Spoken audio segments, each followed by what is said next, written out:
تو مجھے بتائیے کہاں ہے وہ ریاست جسے جان و مال کی تحفظ کرنی تھی، جسے حفاظت کرنے کا ٹیکس دیا گیا تھا؟ مگر ہمیں کیا ملا؟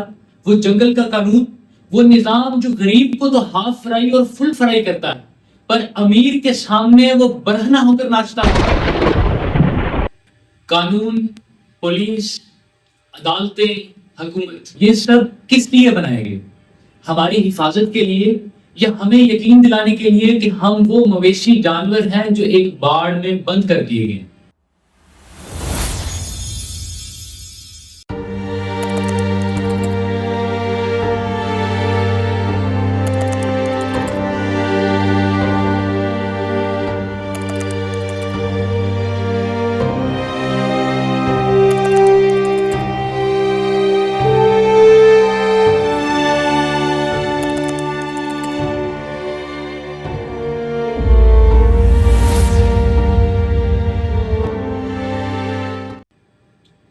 ناظرین، آج سے ہزاروں سال پہلے انسان غاروں اور خونخوار جنگلوں میں رہا کرتا تھا، جہاں نہ کوئی قانون تھا، نہ کوئی عدالتیں اور نہ کوئی تھانہ، یعنی جس کی لاٹھی اسی کی بھینس۔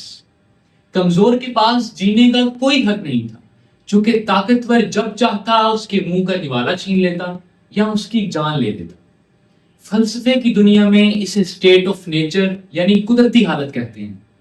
سچی بات یہ ہے کہ وہ جنگل کا قانون تھا، اور اس خوفناک دور میں انسان کی زندگی کی قیمت ایک مچھر سے زیادہ نہیں تھی۔ ناظرین، وقت کے ساتھ ساتھ انسان اس خونخوار جنگل اور اس میں موجود روزمرہ کے خوف و ہراس سے تنگ آ گیا۔ اس نے سوچا کہ ایک ایسی سوسائٹی بنائی جائے اور ایسے ریاست بنائی جائے جو اسے جان و مال کا تحفظ دے، اور یہیں سے ایک معاہدہ قائم ہوا۔ ہم سب نے اپنی طاقت، اپنی آزادی کا کچھ حصہ اور اپنی خون پسینے کی کمائی سے ٹیکس اس ریاست کو دیا۔ اس کے بدلے میں اس ریاست کو ہمیں جان و مال کا تحفظ اور انصاف فراہم کرنا تھا۔ ناظرین، آسان لفظوں میں آپ کو سمجھاؤں تو یہ ایک سودا تھا ریاست کے ساتھ، جس میں عوام نے اپنی طرف سے ریاست کے قانون تلے آ کر اپنی آزادی کا کچھ حصہ گیو اپ کرنا تھا اور ریاست کو ٹیکسز دینے تھے۔ اس کے بدلے میں ریاست میں جان و مال کا تحفظ اور انصاف فراہم کرنا ہے۔ لیکن آج اپنے دل پر ہاتھ رکھ کر سوچئے گا ضرور کہ ریاست کے ساتھ کیا گیا وہ جان و مال کے تحفظ کا معاہدہ آج بھی قائم ہے۔ جب صبح ایک باپ اپنے بچوں کے لیے رزق تلاش کرنے نکلتا ہے اور شام کو اس کے گھر اس کی لاش پہنچتی ہے، چونکہ کسی لٹیرے نے چند پیسوں کی خاطر اس کی جان لے لی، تو مجھے بتائیے کہاں ہے وہ ریاست جسے جان و مال کی تحفظ کرنی تھی، جسے حفاظت کرنے کا ٹیکس دیا گیا تھا؟ جب ایک بوڑھا باپ اس ملک کی کورٹ کچہری کے برآمدوں میں دھکے کھاتے کھاتے مر جاتا ہے لیکن اسے انصاف نہیں ملتا، تو مجھے بتائیے کیا فائدہ ہے اس قانون کا؟ جب ایک ہسپتال کے فرش پر ایک بچہ دم توڑ دیتا ہے کیونکہ اس کے ماں باپ کے پاس ادویات خریدنے کے لیے پیسے نہیں تھے، تو مجھے بتائیے وہ ریاست ماں کہاں سو رہی ہے؟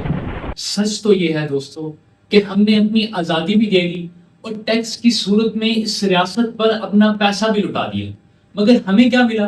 وہ جنگل کا قانون، وہ نظام جو غریب کو تو ہاف فرائی اور فل فرائی کرتا ہے، پر امیر کے سامنے وہ برہنہ ہو کر ناچتا ہے۔ فرق صرف اتنا ہے کہ اس پرانے جنگل میں درندے برہنہ گھوما کرتے تھے اور اس آج کے دور کے جنگل میں درندے قانون کا لبادہ اوڑھ کر گھومتے ہیں۔ دوستو، ہمیں بتایا جاتا ہے کہ آپ صبر کرو۔ ہم اب کس چیز کا صبر کریں جب ریاست اپنا معاہدہ توڑ چکی ہے؟ نہ جان و مال کا تحفظ دیا، نہ انصاف، تو ہر بار عوام ہی قربانی کا بکرا کیوں بنے؟ ناظرین، ہمیں اپنے بنیادی حقوق کے لیے اس ٹوٹے ہوئے معاہدے کے خلاف آواز اٹھانا ہوگی، کیونکہ اگر آج ہم خاموش رہے تو اس جنگل میں اگلی باری یا تو میری ہوگی یا پھر آپ کی۔ سوچئے گا ضرور اور کومنٹس میں اپنی رائے کا اظہار ضرور کیجیے گا۔ اگلی ویڈیو تک کے لیے اجازت دیجیے۔ اللہ حافظ۔